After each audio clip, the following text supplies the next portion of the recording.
sakit berat yang nggak mungkin bisa diharapkan dia sembuh. Berikutnya, kewajiban taat kepada pemimpin. Ini menunjukkan ketaatan kepada pemimpin ini tidak boleh menyelisih ketaatan kepada Allah Subhanahu wa taala. Karena kenapa? Karena tidak ada ketaatan kepada makhluk dalam hal bermaksiat kepada Khaliq. Tidak ada ketaatan kita kepada makhluk, tapi waktu yang sama kita melakukan kemaksiatan kepada Al-Khaliq Allah Subhanahu wa taala. Kemudian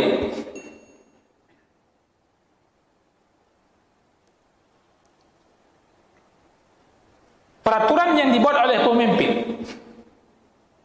yang mana hal itu berkaitan dengan kemaslahatan, dan hal itu tidak berkaitan dengan melanggar syariat Allah atau bagian daripada perintah Allah, maka mentaati pemimpin itu bagian daripada mentaati yang diwajibkan. Contoh, peraturan rambu-rambu lalu lintas. Nyanbek tak aja ada tanya 4 ayat 4 hadis dalam Quran. Itu sudah masuk taati pemimpin kalian. Bek yang 4 ayat dan hadis tentang helm tu dah. Ada orang nampak dah tu. Nampak cok. Hana hadis helmnya, tak hadis helm. Hadisnya mana? Taati pemimpin. Dia buat peraturan dalam hal untuk menyelamatkan rakyatnya. Rakyat wajib mentaatinya. Dan hal itu kebaikan bagi rakyatnya. Tidak ada di situ kemaksiatan kepada Allah. Dan banyak perkara-perkara lainnya. Akan tapi ketika pemimpin menyuruh kita bermaksiat kepada Allah, maka dikala itu tidak boleh ditaati. Tidak boleh ditaati. Jangan sampai ketaatan kepada pemimpin kita, kan Allah perintahkan taat. Ya, taat. Tapi dalam hal apa? Jangan disuruh bermaksiat pun ikut bermaksiat. Ketahuilah pemimpin itu, dia tidak akan mampu nanti berurusan dengan kita di hari kiamat dengan alasan kita katakan, kamu taat ke rawan jamuan. Ini bila bela kamu kepada Allah Ta'ala. Enggak ada. Maka Ahlus Sunnah wal Jamaah memiliki rambu-rambu dan aturan penting dalam mengikuti pemimpin. Sebagaimana mereka memberikan pemahaman kepada kita Ahlus Sunnah wal Jamaah tentang keharaman memberontak kepada pemimpin yang sah. Ya. Kemudian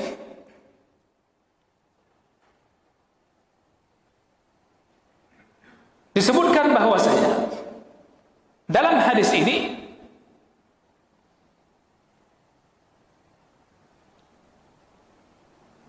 di antara tema dakwah, di antara tema dakwah yang disampaikan oleh Nabi Sallallahu Alaihi Wasallam di Haji Wada, dan ini juga merupakan tema dakwah bagi umat Nabi Muhammad Sallallahu Alaihi Wasallam, adalah berkaitan dengan takwa kepada Allah, perintah menjaga salat, puasa Ramadan dan zakat.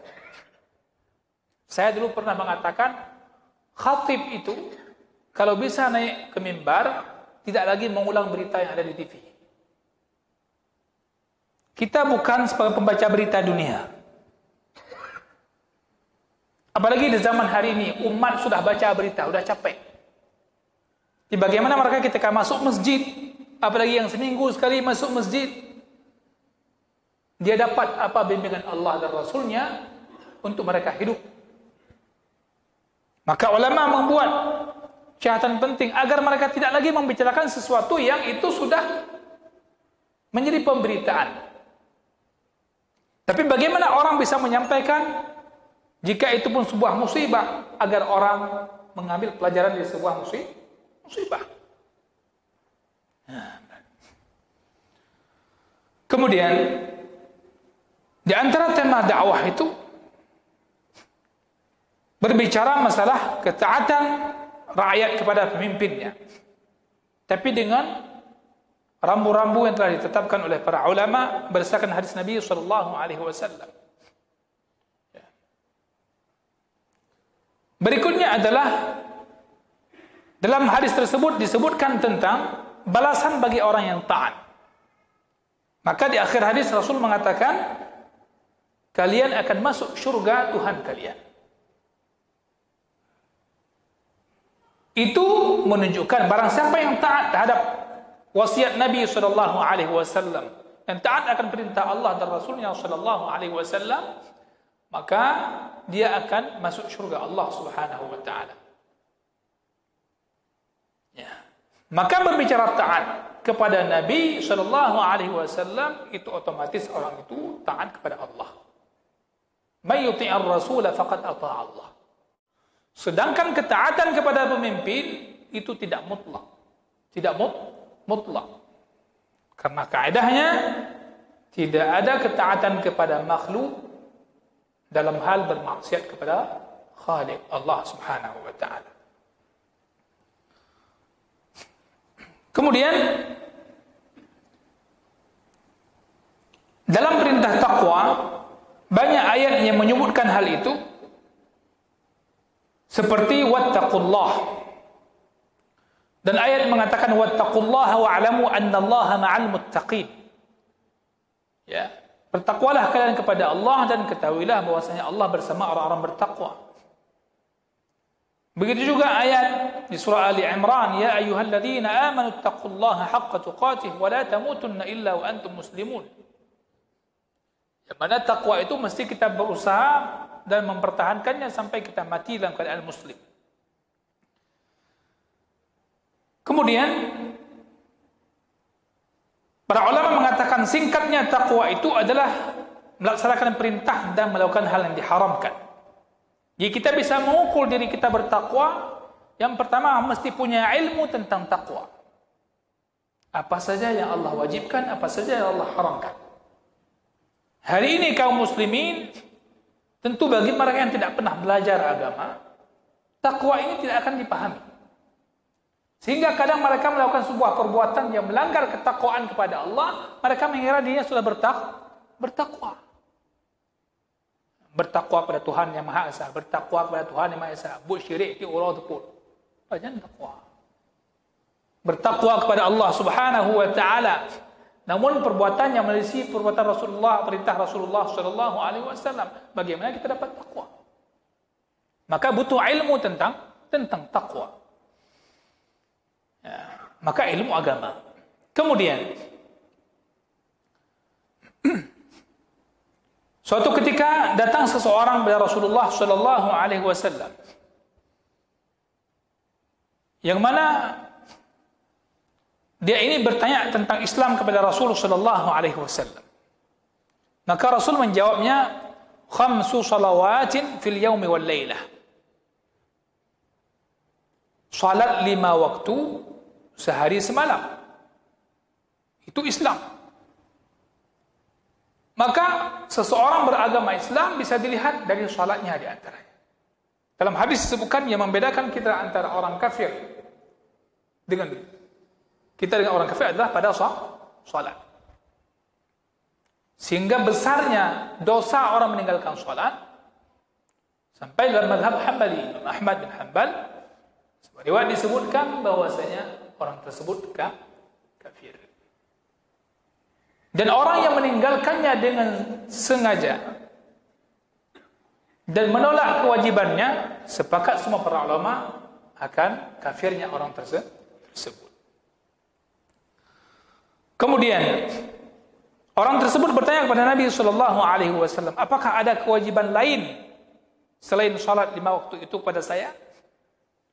Kata Nabi, tidak. Ya, kecuali salat sunat. Ya, kecuali kalau kamu melakukan salat sunat. Orang ini juga diberitahu oleh Nabi SAW puasa bulan Ramadan. Dia bertanya, apakah ada yang selain itu menjadi kewajiban bagi saya dalam hal puasa? Nabi mengatakan tidak, kecuali kalau kamu puasa sunat, anta tawwa. Kemudian Rasulullah Shallallahu Alaihi Wasallam menyebutkan bagi orang tersebut zakat. Kemudian dia mengatakan, apakah ada yang lainnya yang menjadi kewajiban bagi saya? Hal alayya ghairuha? Qala la. Nabi mengatakan tidak, kecuali kalau kamu melakukan zakat selain zakat wajib, sedekah dan sebagainya. Ya. Kemudian orang ini pun pergi meninggalkan Nabi dan dia mengatakan, wallahi demi Allah, saya tidak akan menambah akan hal ini dan tidak pula mengurangnya. Yang tadi arahan Rasulullah untuk dia salat, dia bayar zakat, dia puasa Ramadan, dia mengatakan, saya tidak akan menambahnya dan tidak akan menguranginya. Maka Rasulullah Shallallahu Alaihi Wasallam mengatakan, aflaha in sadaq. Sungguh dia telah beruntung, berjaya jika dia itu jujur. Hadirin yang saya muliakan. Kemudian ulama lagi menjelaskan di sini, ketika Nabi Shallallahu Alaihi Wasallam di akhir hadis menyebutkan wa ati'u umara'akum, ta'ala oleh kalian akan pemimpin-pemimpin kalian. Pemimpin di sini kata para ulama yang pertama al-khalifah. Ketika dulu ada sistem kekhalifahan, as-sultan, dan selain keduanya di antara pemimpin al-umara. Juga dimaksudkan umara kalian di sini, pemimpin kalian al-ulama. Ulama. Ya. Atau lebih umum daripada itu, setiap orang yang melaksanakan urusan kalian, baik dia sultan walaupun dia jair, maka mentaatinya kecuali dalam hal bermaksiat kepada Allah Subhanahu wa taala. Maka Allah mengatakan, ya ayyuhalladzina amanu athi'u Allah wa athi'ur rasula wa ulil amri minkum. Ya, ini di surah An-Nisa ayat 59. Ini ayat yang memberikan sebuah perintah untuk mentaati pemimpin. Di samping hadis yang kita sebutkan. Kemudian hadirin yang saya muliakan, para ulama juga termasuk ke dalam umara tadi. Dalam sebuah riwayat disebutkan, hum ahlul ilmi, mereka adalah para ahli ilmu. Ada riwayat dari Abu Hurairah radhiyallahu anhu, juga dari Jabir bin Abdullah radhiyallahu anhu, hum ahlul ilm, mereka adalah para ahli ilmu. Maka hendaknya para pemimpin ini, baik para ulama ataupun para penguasa, tidaklah membuat peraturan, tidaklah memerintahkan umatnya, rakyatnya kepada sesuatu yang menyelisih perintah Allah dan Rasul. Maka tugas ulama itu untuk menyampaikan hukum syariat kepada penguasa. Sedangkan tugas penguasa, pemimpin itu untuk menjalankan syariat yang telah dijelaskan oleh para ulama. Ya, kerjasamanya demikian. Yubayyinuna syariah, sedangkan para penguasa yunafiduna syariah, dia melaksanakannya. Kemudian kita lihat bahwasanya Allah Subhanahu wa taala menyebutkan dalam ayat, ya ayyuhalladzina amanu athi'u Allah wa athi'ur rasul wa ulil amri minkum. Ayat tersebut jelas memberikan pengertian kepada kita, mengikuti pemimpin itu tidak boleh lepas daripada ketaatan kepada Allah dan Rasul. Ya. Berikutnya, perintah Nabi SAW kepada umat untuk mentaati pemimpin dalam hal selain maksiat kepada Allah. Hal ini agar terjaga kaum muslimin, rakyatnya dalam keadaan aman, tentram. Sedangkan memberontak kepada mereka ini akan memberikan mafsadah dan kerusakan yang besar. Ya. Berikutnya, buah takwa. buah daripada taqwa adalah syurga Allah Subhanahu wa taala. Maka ayat Al-Quran menyebutkan balasan bagi orang bertakwa adalah syurga. Misalnya, wasari'u ila maghfiratin min rabbikum wa jannatin 'arduha as-samawati wal ardu 'iddat lil muttaqin. Maka ketakwaan itu adalah balasannya adalah syurga Allah Subhanahu wa taala, dan syurga telah disiapkan bagi orang-orang yang bertakwa. Kemudian jemaah saya muliakan, Nabi SAW mengatakan, kullu ummati yadkhulunal jannah. Ini kaitan dengan hadis ini. Setiap umatku, kata Rasul, mereka akan masuk syurga. Akan masuk syurga. Hadis Sahih Bukhari. Hadis keluarga Imam Bukhari. Setiap umatku akan masuk syurga illa man aba, kecuali orang yang enggan masuk syurga. Kecuali yang hantim. Nabi berkata, mandum tamang syurga. Kecuali yang hantim demo. Ya, orang hantim. Nyabak babah mandum tim. Pi dalam perbuatan hinan dia tim dengan hantim. Ya. Maka ketika ajak, yuk salat, yuk lakukan perintah ini, yuk lakukan Allah. Hantim dan syurga ada. Hai syurga ada tim, di mana orang yang bubuknya. Nyang kenyang damang syurga. Maka di hadis tadi disebutkan, para ulama mengatakan penyebutan Nabi dan diakhiri dengan kalimat kalian akan masuk syurga Tuhan kalian, itu menunjukkan sebab-sebab masuk syurga dengan amalan tersebut. Dan Nabi mengatakan di hadis riwayat Bukhari, kullu ummati yadkhulunal jannah. Setiap umatku mereka akan masuk syurga illa man aba, kecuali mereka yang enggan masuk syurga. Qalu ya Rasulullah wa man ya'ba. Ya Rasulullah, siapa mereka yang tidak mau masuk syurga? Nabi mengatakan, man ata'ani dakhalal jannah wa man 'asani faqad aba. Yang taat kepadaku dia masuk syurga, sedangkan yang bermaksiat membangkang kepadaku, dia orang itulah yang enggan masuk syurga. Nah, berarti untuk bisa masuk surga, pelajari dulu sunnah Rasul, perintah Rasul, syariat Rasulullah sallallahu alaihi wasallam. Ada orang yang kerjaan dalam hidupnya ini menghina-hina sunnah Nabi.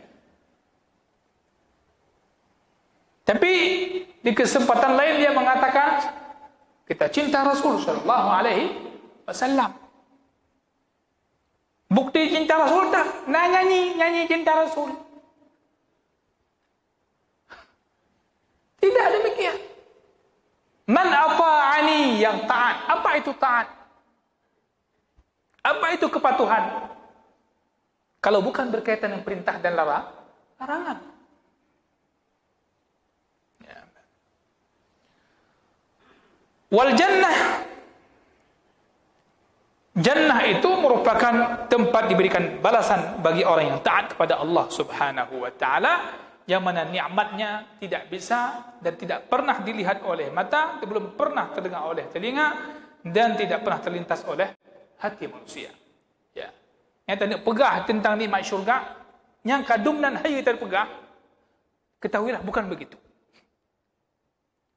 Bukan begitu. Nah, bawa pitang dan syurga, kan lagi bawa pitang badannya. Ya. Maka di antara ciri, di antara nikmat syurga, ketika ditanyakan apa nikmat syurga? Oh, di antara nikmat syurga di sana ada Rasulullah sallallahu alaihi wasallam. Bagi umat yang belum pernah bertemu, dia akan bertemu Rasul sallallahu alaihi wasallam.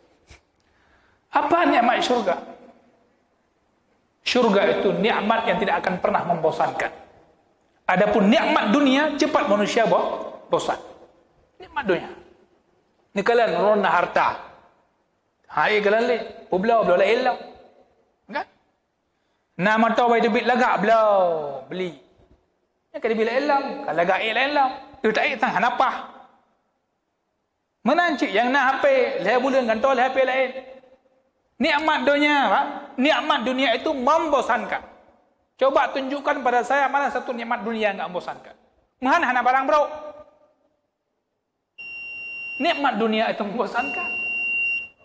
Tak sempat kita sampaikan ada ayatnya. Sedangkan nikmat syurga tidak pernah membosankan sehingga orang kekal di dalamnya.